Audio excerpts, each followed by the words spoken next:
जिंदगी में किसी ने खूब कहा है और क्या कहा है।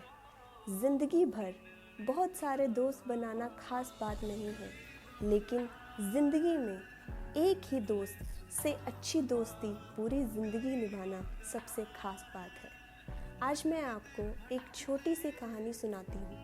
एक बूढ़ी दादी, एक बूढ़ी अम्मा जो रोज़ भिक्षा मांगने जाती थी, वापस आती थी, रोज़ भक्ति करती थी और अपनी ज़िंदगी में बहुत खुश रहती थी। एक दिन हुआ ऐसे कि पिछले 4-5 दिनों से उनको भिक्षा में एक दाना नहीं मिला। वो भूखी थी, घर आती थी, पानी पीती थी और सो जाती थी।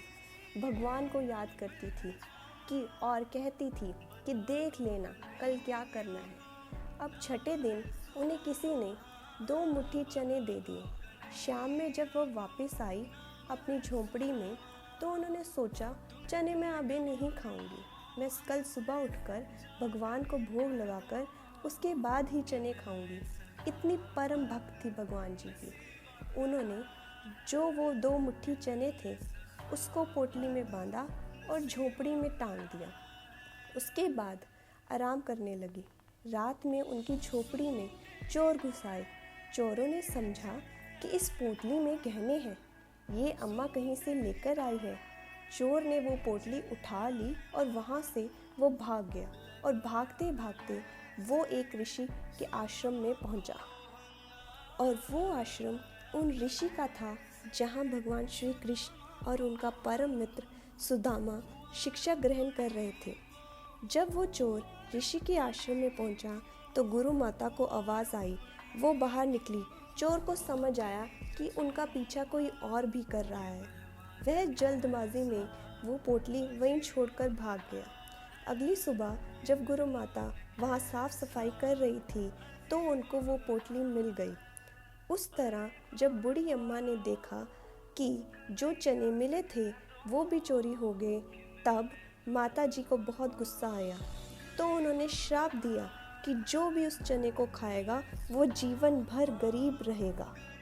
इस तरफ ऋषि के आश्रम में गुरु माता को वो पोटली मिल गई थी।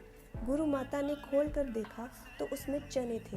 भगवान श्री कृष्ण और उनके मित्र सुदामा जंगल में लकड़ियाँ लेने जा रहे थे। गुरु माता ने कहा, अरे ओ सुदामा, ये लेकर जाओ, अगर भूख लगे तो ये खा लेना, दोनों मिल बांट के खाना। गुरु माता ने आदेश दे दिया। सुदामा के हाथ में वो पोटली आ गई। सुदामा जो जनजात ब्रह्मज्ञानी थे, बहुत विद्वान थे, उन्हें पता चल गया था कि इस पोटली के पीछे की क्या कहानी है। किसी ने श्राप दिया है। जंगल में पहुँचे, लकड़ियाँ जुटाने लगे। सुदामा को लगा कि आदेश गुरु माता का ये है कि दोनों को मिल बांट के खानी है, लेकिन अगर श्री कृष्ण भगवान के साथ मैंने ये बांट ली तो उन्हें भी श्राप लग जाएगा और तीनों लोग गरीब हो जाएंगे। सुदामा ने सोचा, मैं मेरे जीवन में यह नहीं होने दूंगा। सुदामा ने छुप के फटाफट से सारे चने खा लिए। सुदामा जीवन भर गरीब रहे क्योंकि श्राप लगा हुआ था। भगवान श्री कृष्ण को उन्होंने गरीब नहीं होने दिया। दोस्ती ये होती है। इससे फ़र्क नहीं पड़ता कि आपके कितने दोस्त हैं। जीवन में बस एक ही अच्छा और सच्चा दोस्त अगर मिल जाए तो ज़िंदगी आसान हो जाती है। चाहे वो दोस्त के रूप में माँ हो या बाप, भाई हो या बहन, पत्नी हो या पति, बस जीवन में एक अच्छा दोस्त ही काफ़ी है। श्री कृष्ण के जीवन में वो सुदामा थे। आपके जीवन में वो कौन है, ये आपको खुद पहचानना होगा, क्योंकि इससे ज़िंदगी आसान हो जाती है।